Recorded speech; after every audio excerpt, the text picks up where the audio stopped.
Assalamualaikum warahmatullahi wabarakatuh. Hello everyone. Welcome back with me, Miss Lilis. How are you, dear? I hope everything will be okay ya. Okay, before we started our lesson today, sebelum kita mulai pembelajaran hari ini, don't forget to subscribe, like, comment, and share. Thank you. Okay, today we are going to learn about obligation and prohibition. Oke, murid-murid, hari ini kita akan mempelajari tentang obligation and prohibition. Murid-murid, adakah yang tahu obligation dan prohibition? Mari kita simak videonya.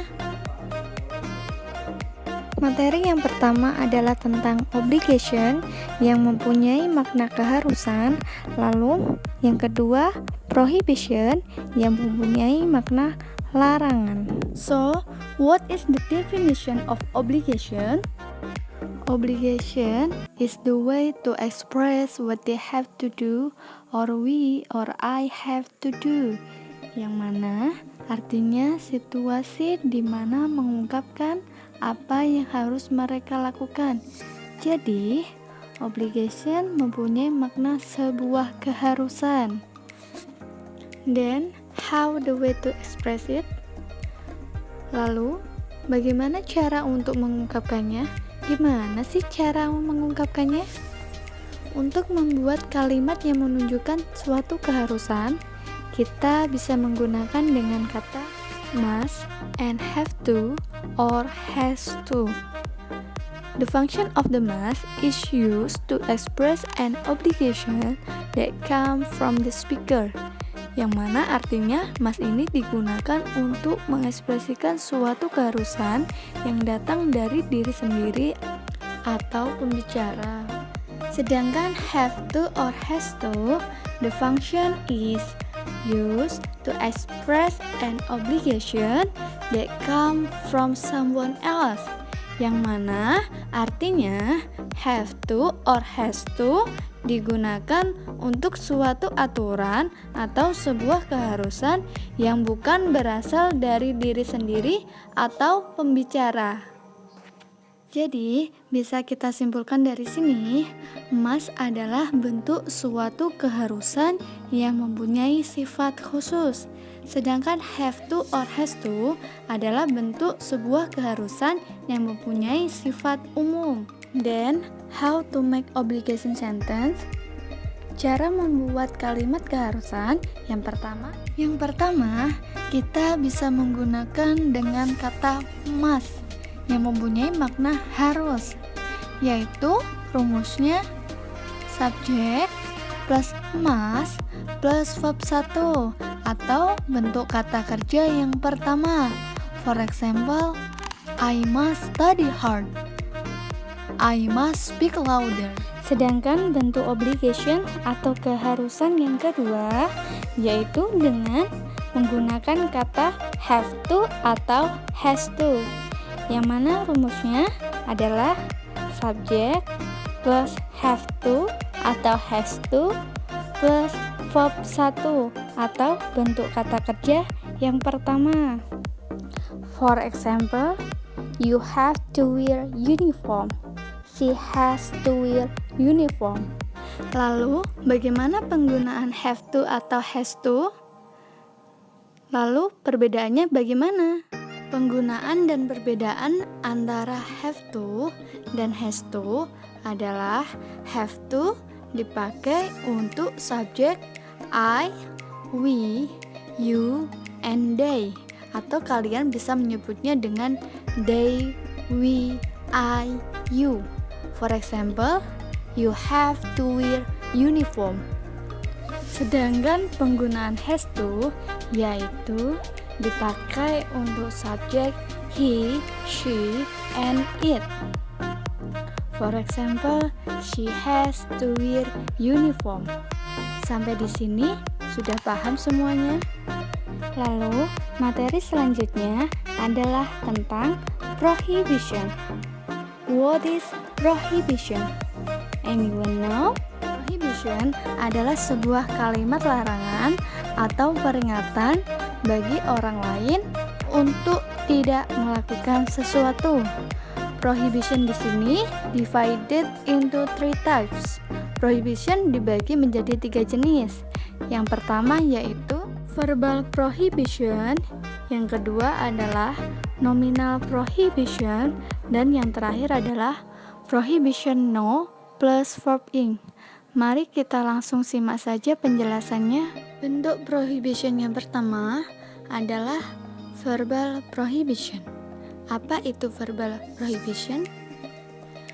Verbal prohibition adalah bentuk kalimat larangan yang menggunakan kata kerja bentuk pertama. Ingat, verbal prohibition selalu menggunakan kata kerja bentuk pertama. Dan ingat, kalimatnya juga dimulai dengan kata don't atau do not. Maka rumusnya adalah don't plus verb 1. Mari kita simak contohnya. Don't touch me. Don't come late. Don't step in the grass. Don't cry. Jadi ini adalah contoh dari verbal prohibition yang menggunakan kata don't dan verb 1. Selanjutnya, bentuk prohibition yang kedua adalah nominal prohibition. Apa itu nominal prohibition? Nominal prohibition adalah bentuk kalimat larangan yang menggunakan kata adverb, noun, dan adjective.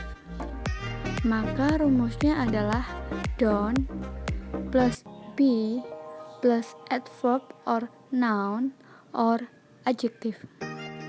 Lalu contoh dari nominal prohibition adalah don't be late, don't be sad,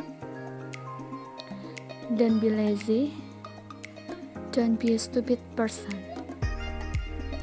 Lalu selanjutnya bentuk prohibition yang ketiga yaitu prohibition no plus verb ing. Apa itu verb ing? Verb ing adalah bentuk kata kerja yang di akhir kata ada penambahan kata ing. Rumusnya adalah no plus verb ing. Jadi, no di sini mempunyai makna sama seperti kata don't atau do not yang mempunyai arti jangan. Sampai sini sudah paham? Lalu, contoh prohibition no plus verb ing bagaimana? Kita lihat dari sini, contohnya seperti no smoking, no fishing, no cheating, and no parking. Yang mempunyai arti yang pertama, jangan merokok, jangan memancing, jangan mencontek, dan jangan parkir. Sampai di sini, do you understand? Apakah kalian sudah paham dengan materi apa yang disampaikan tadi?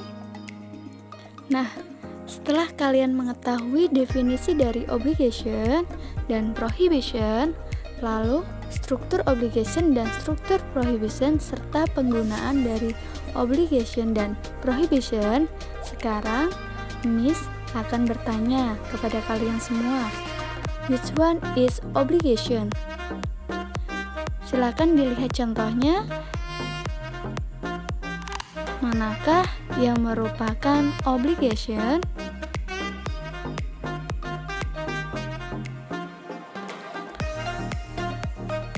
Lalu, which one is prohibition?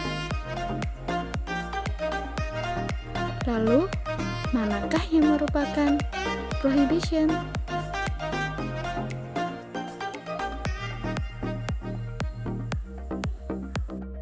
Oke, sampai di sini dulu ya pembelajaran kali ini.